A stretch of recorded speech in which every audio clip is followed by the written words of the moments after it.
सारी चीज़ें एग्जाम में आने के चांसेस बहुत हाई होते हैं। एक ट्रिक मैं सजेस्ट करूंगी जो मैं पर्सनली यूज़ करती थी in my MCQ exams. Hi everyone, this is CA Shivani and welcome back to my YouTube channel. So in this video we are going to discuss strategy to clear SPOM Set B, that is SCMP. So without wasting a moment, let's get started with the video.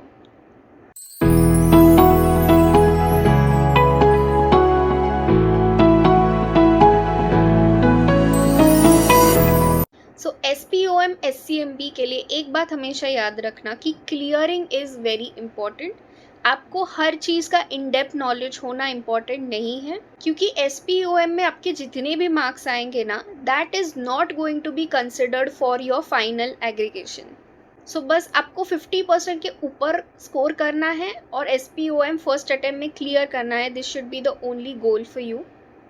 Preparation strategy discuss करने से पहले एक बहुत important cheese, I want you guys to finish off the 40 hours का prescribed time as soon as possible, क्योंकि वो जब तक फिनिश नहीं करोगे तब तक आप एग्ज़ाम के लिए रजिस्टर नहीं कर सकते। सो मेक श्योर कि आप वो 40 घंटे का जो क्राइटेरिया है वो पहले ख़त्म कर लो, उसके बाद आप अपने प्रेपरेशन स्ट्रैटेजी की तरफ बढ़ो। Coming back to the preparation strategy, so आप क्या कर सकते हो, आप ना किसी भी फैकल्टी के रिविजन वीडियोस रेफर कर सकते हैं जो फ्रीली अवेलेबल है यूट्यूब पे। अगर आपको लग रहा है कि आपको हेल्प की ज़रूरत है और आपको सिर्फ वीडियो लेक्चर से नहीं समझने वाला है, in that case you can join fast track batches, but I would personally not suggest that, because as I said आपको इन डेप्थ नॉलेज की कोई ज़रूरत नहीं है। आपको इतना पढ़ना है जिससे आप क्लियर हो सको। सो आई वुड सजेस्ट कि आप रिविजन वीडियोज़ देख लो।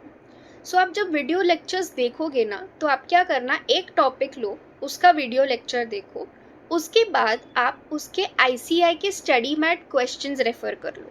Once you are done with ICI के स्टडी मैट क्वेश्चंस, उसके बाद आपको ICI के MCQ बुकलेट को रेफर करना है।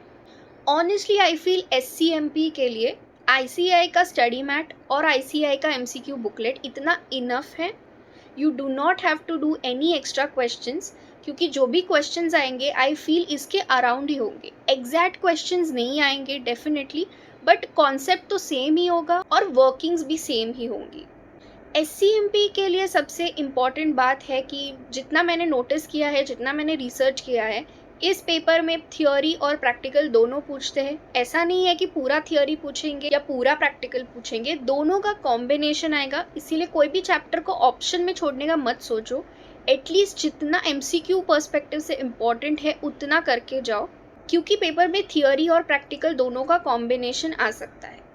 और एक चीज़, जब आप कोई भी प्रैक्टिकल क्वेश्चन को रेफर कर रहे हो तो आई वुड सजेस्ट कि एक कॉन्सेप्ट के एटलीस्ट 1 या 2 क्वेश्चंस आप लिख के प्रैक्टिस करके सॉल्व करो, और बाकी जो भी सिमिलर क्वेश्चंस होंगे वो आप एक बार गो थ्रू कर सकते हो। But I genuinely feel even though it is not a practical examination, it is important. आपको एग्जाम में कोई भी कैलकुलेशन अगर पूछ लिया तो you will anyways have to रफली सॉल्व इट। तो अगर आपको राइटिंग की प्रैक्टिस होगी तो it will be beneficial for you guys.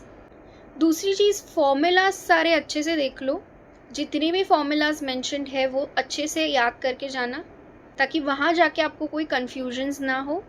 NOPAT, WACC, capital employed, ये सारी चीज़ें अच्छे से पढ़ के जाना। जितना हो सके कवर करने की कोशिश करना। चैप्टर्स को ऑप्शन में मत डालो, और अगर डाल भी रहे हो तो इतना एटलीस्ट पढ़ लो कि जितना MCQ के लिए आपको काम आ जाए।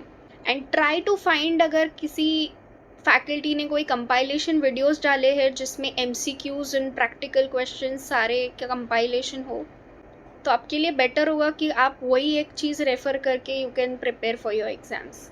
Now talking about your exam day strategy. So whenever you go to the exam hall, सबसे पहली चीज़ आपको ये करनी है कि जो आपको आ रहा है वो आपको पहले सॉल्व करना है। अगर आपको कोई क्वेश्चन नहीं आ रहा है, फॉर टाइम बीइंग उसको बाजू में रख दो and start solving those questions which you already know. दूसरी चीज़, नेगेटिव मार्किंग नहीं है, इसीलिए you have to solve all the questions. अगर आपको क्वेश्चन नहीं भी आ रहा है तो उसको कैसे टैकल करना है ये मैं आगे बताऊंगी, बट ओवरऑल ये समझ लो कि आपको नेगेटिव मार्किंग नहीं है तो इसका पूरा फ़ायदा उठाना है और आपको कोई भी चीज़ ऑप्शन में एवी ब्लैंक नहीं छोड़नी है। नाउ लेट्स डिस्कस कि उन क्वेश्चंस का क्या करना है जो हमें आते ही नहीं है। तो यहाँ आपको KBC खेलना है। KBC की 50-50 लाइफलाइन आपको यहाँ पे यूज़ करनी है। सो आप जब भी क्वेश्चन पढ़ोगे उसके 4 ऑप्शंस दिए रहेंगे। अब उन 4 ऑप्शंस में से you have to identify 2 options which you think कि आंसर हो ही नहीं सकते।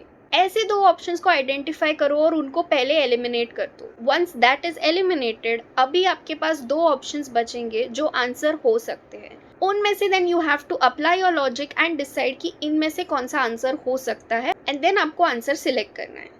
सो बेसिकली जो आपको क्वेश्चंस नहीं आते उसमें आपको तुक्का मारना है, बट तुक्का लॉजिकली मारना है, ऐसे ही अंधाधुंध करके कुछ भी टिक मार्क करके आना नहीं है। So that's all for today's video. I hope आपको ये वीडियो अच्छा लगा हो। Like this video and share it with your friends, and ऐसे ही यूजफुल वीडियोज इस चैनल पे आते रहेंगे तो चैनल को सब्सक्राइब करना मत भूलिएगा। Thank you so much for watching the video.